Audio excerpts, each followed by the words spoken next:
Hey, I want to talk today about visualization. I want to talk about how it works, if it works, and what to do about it. You see, when I first started on my journey and I first started learning about how things work and the power of the mind, I came across a movie. The movie was called The Secret. And it spoke about this idea of visualizing, seeing what it is you want in your mind first, and then waiting for it to appear in reality. Now, when I first heard about this, I thought, oh my God, this is absolutely amazing. You think about something and magically it comes. So I would wake up in the morning, get ready, go into a calm meditative state, close my eyes and imagine that fast car, that amazing house, that beautiful relationship. And you know what? Absolutely nothing. Nothing came. So I got angry. I thought, oh my God, this stuff is not real. This stuff doesn't work. It's nonsense. So I had to go back to the drawing board and I began studying. Not only did I begin studying, I began really beginning to try and understand how visualization works. Fast forward another 5 years, I started reading about a guy. He goes by the name of Dr. Joe Dispenza. And he talks about realizing that when we visualize in our mind, when we do something in our mind, what we're doing is our body and our synapses in our brain are rehearsing that actual topic like as if we're living it in that moment. And he gave an example. We gave about 2 examples in the book. The first example he gave was there was a group of individuals that were playing the piano, and there was another group of individuals as well who were in the gym. And they had 2 control subjects. The first subject were the individuals that played the piano in their mind, and the other subject were the individuals that played the piano on the piano. And they actually went to go check on these 2 subjects to see if there was any changes in their brain on a neurological level. And what they found was that the subjects that actually began to practice in their mind and the ones that practiced on the actual piano, there was no difference between both. Now let that sink in for a second. The ones that did it in their imagination and the ones that did it on the piano, there was no difference. Now, when I was reading that book, I went back to all those years again and I was like, gosh, when I was visualizing, why didn't it work? But then I began to understand that actually the power of visualization is not to affect your external reality, it's to affect your internal reality.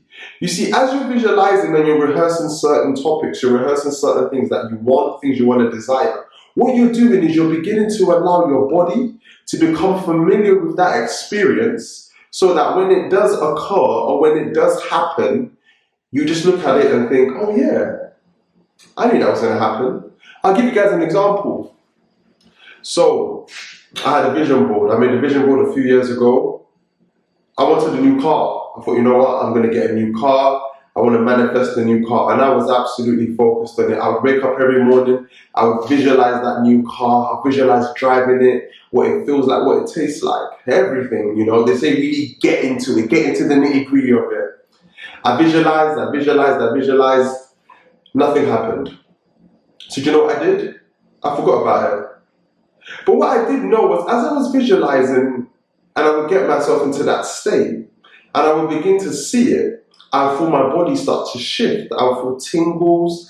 I would feel really ecstatic. I would feel really happy. I'd even feel grateful. But what's quite interesting about the visualization process and how I did eventually get a new car was I was driving my car one day. I was coming back from my friend's house. And as I was driving my car, I got into an accident. A random car came and smashed my car. And as that car smashed my car, I got out of the car and I thought, damn, I'm going to need a new car. I had no idea how I was going to get a new car. There was just no possible way for me to begin to think about how I was going to get one. So I sat down and I just remembered as I looked to the left of me in my bedroom, I had a little visualization board and I saw a car was there, a black car. To be honest, I wanted to go for a Mercedes A-Class. But what was funny was during that time, I went to go sit down with my mum. I said, Mum, my car's been smashed, I need a new car. And she was like, yeah, son, you know what? I'll borrow you the money and you can buy whatever car you like. Now that was something that touched me deeply. Because at that time, when I was visualizing, I didn't know how I was going to get the new car. I had no idea how that was going to happen. I couldn't even comprehend how that was going to happen. All I know was I used to visualize the end goal, and I had no idea how the how was going to happen. I went to my mum. My mum gave me the money for the car. Not only did she give me the money for the car, I was able to buy a car that I wanted. Now, of course, she gave me enough money to buy the car I desired. But at the same time, I thought, you know what, let's be a bit smart. Let's not spend all our money. I then decided to buy a car that was about, what, 8 grand? Like a little nice Ford Fiesta. A nice car, you know. And that took me back to the moment when I first began visualizing. Because I think the thing that we forget when we visualize is we need to surrender the process of how it's going to happen. When you sit down and you visualize something, don't think about the how. Think about it being done. Think about it being in that preferred state. Get your whole entire consciousness, your whole body, your whole essence into that environment. And then you know what the thing you got to do? You got to forget about it. And the more I continue to do this, the more I continue to realize that when I think about something and I truly want it and I truly desire it, if it's in alignment with myself and it's in alignment with the good of all, and it's not going to cause any problems for anyone, that request will be answered. But the most important thing you've got to realize is you have to trust. Trust that what you've asked for will come. You have to believe. And I can definitely assure you, if you play with this idea, just play with it. Start with something really tiny. You know, visualize something small. I remember when I first wanted to play this game of understanding how reality works, because I wanted to know if I could create a type of game with reality where I would ask for something and I would see it. I used to call it awareness training. How I would visualize something really tiny. And when I visualized it, I would expect my awareness, I would expect my consciousness to give me that thing. So try it. And once you try it, put a few comments down in the comment box and let's see what happens. But yeah, welcome. This is my channel, The Mind Reprogrammer. Have a lovely day.